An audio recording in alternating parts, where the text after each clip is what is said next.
Welcome everyone, this is the Crystal Clear Electronics video series 10th chapter. In this chapter, we present the IT Basics chapter of the curriculum in 4 separate videos. The main focus will be on learning the basics of programming, but viewers who already have some knowledge of programming will also learn a lot of new information. Our presenter today is Szabolcs Pájer, whom you might have already met in the chapter Revision of Basic Mathematics. Szabolcs, please introduce yourself to the new viewers. I would also like to welcome everyone. I am Szabolcs Pájer, mathematics and physics teacher in Szombathely at ELTE János Bolyai Practicing High School. I have been organizing courses for 4 years now, and I also give lectures to students at summer camps.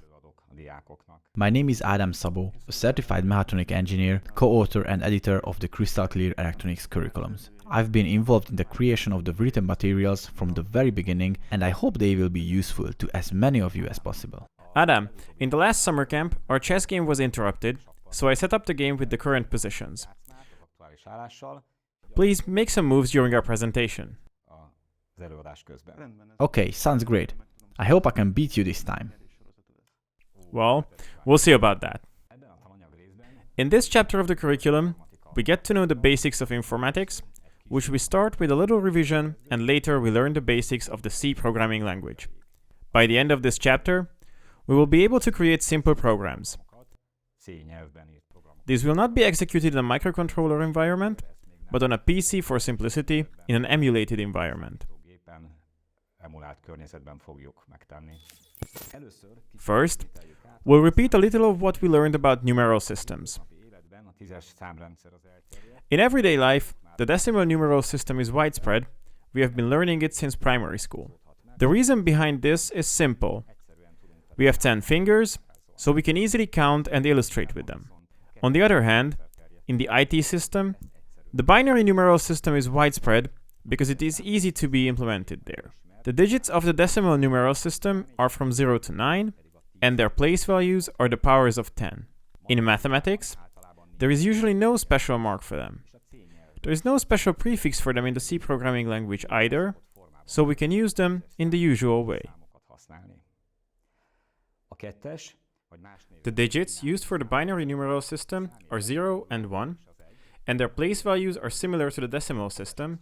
They are to the power of 2. In mathematics, it is usually denoted by 2 in the lower index, so the number is understood in the binary numeral system. In the C language, the prefix 0b serves this purpose.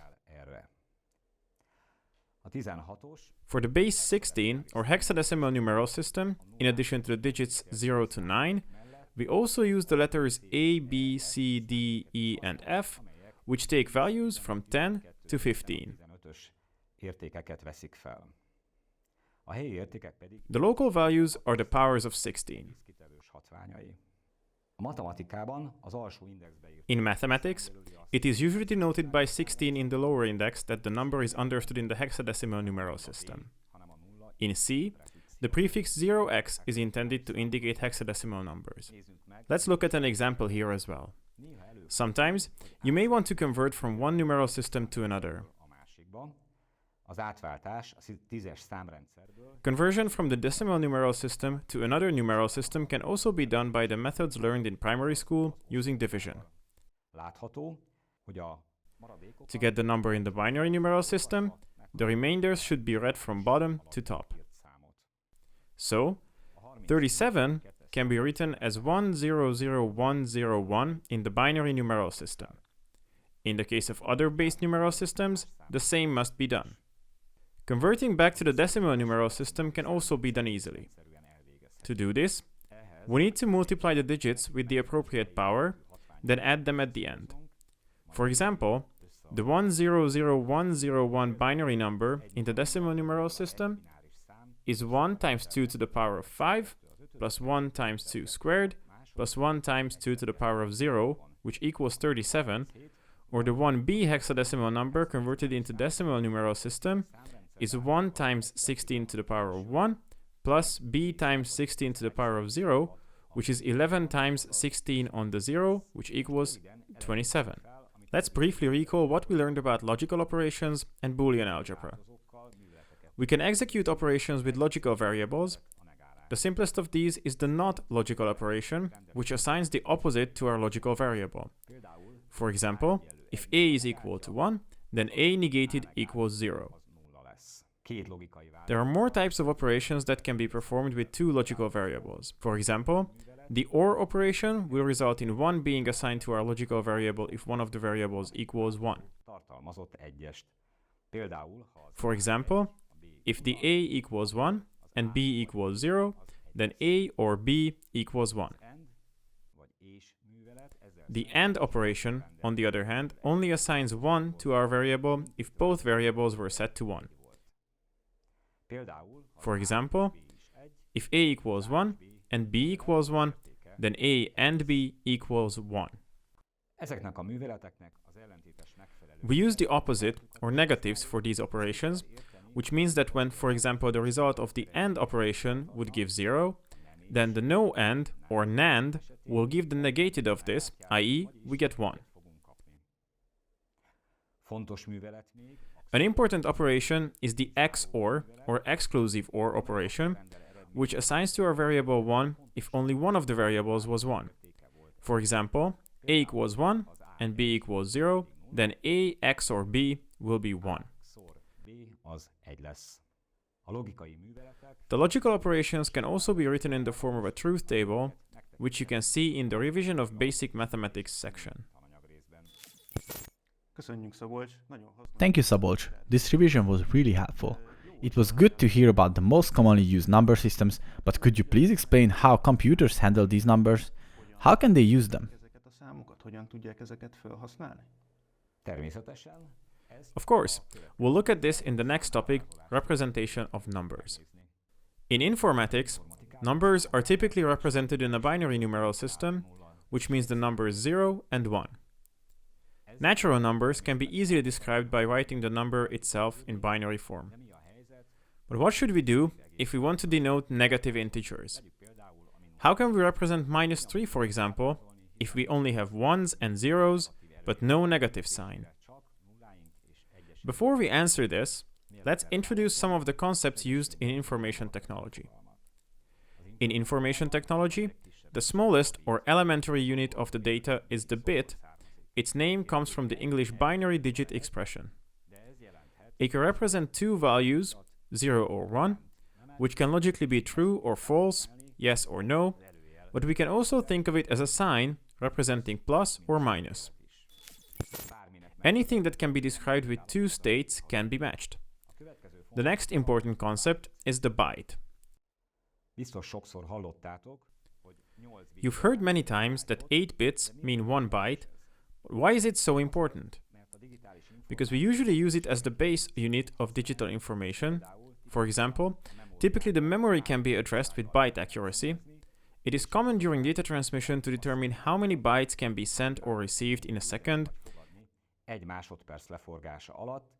and our characters are also represented in bytes, that is, 8 bits. The sign problem for integers is solved if we use a so-called sign bit. This means that if the first bit of our binary number is 0, then our number is positive. If 1, then it's negative. Let's look at an example. 0b00001001 has a sign bit and data bits. The sign bit is 0, so it will be a positive number whose value is denoted by the remaining 7-bit sequence, which equals 9, so the bit sequence 0b00001001 denotes 9. Let's look at the number 0b10001001 acting like the previous one. We can see that it will mean -9. What if we want to describe a fraction? How could we do that? Fractions can be described with the so-called fixed point arithmetic. This means that the place of the decimal, or much rather binary, because we are in a binary numeral system now, point is predefined. For example, we would like to describe 9.5 with a fixed point arithmetic, so that it consists of 1-bit fraction and 4 bits of the integer part. We can do this by taking the integer, that is 9. We've seen it appears as 1001. After that, I'll also look at the fraction of 0.5, which is the minus first power of 2. So I can represent 9.5 as 0b10011, where we know that the last bit is the fraction because we fixed it in advance. If we wanted to describe the same number with a 2-bit fraction part, what would we get?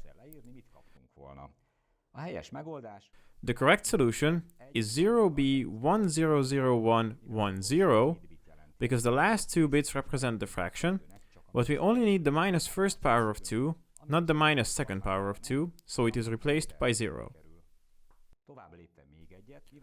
Moving on, what if we can't describe the number that we want to represent as a fraction only as a real number? The representation of real numbers is made possible by floating point arithmetic. Thus, we are able to cover a much broader range than before. The name of the arithmetic came from the fact that the decimal point is not in a fixed place, but floats, and it can get to anywhere. Storing our number in this format. This means that our variable digit is scaled with the help of an exponent, where the base in information technology is typically 2. Let's look at an example here.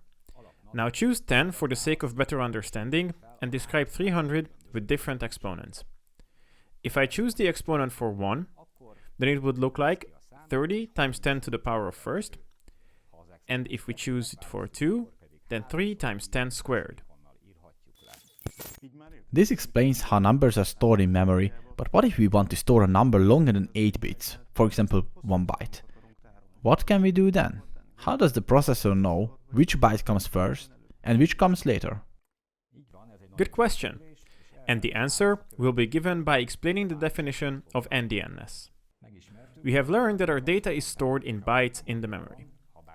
What if we want to store data consisting of several bytes? The byte order, or endianness, will determine where the most significant byte will be placed. Most significant byte, shortened to MSB. There are basically 2 common representations, big endian and little endian. In the case of big endian, the big front principle prevails, i.e. the MSB will be stored at the lowest memory address, while in the case of little endian, the MSB will be stored on the highest memory address. For example, the hexadecimally written 16-bit number shall be 0x1A2B.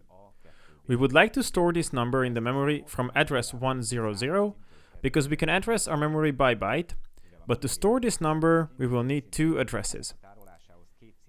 In case of big endian, 0x1A will be stored at address 100 and 0x2B at address 101.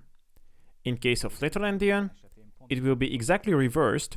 At address 100, it will be 0x2b, and MSB will go to the higher address, that is, it will go to address 101. For example, the importance of endianness can be encountered when the microcontroller communicates with an external device, as the data should be sent in a byte order as required by the current communication protocol. Thank you very much, Szabolcs, for this brief revision. It was a great way to get the important concepts together. We must say goodbye for now. This was the first video of the 10th chapter of the Crystal Clear Electronics curriculum. In the next video, we will dive into the world of programming, including the basics of C language and laying the foundations for our knowledge of microcontroller programming.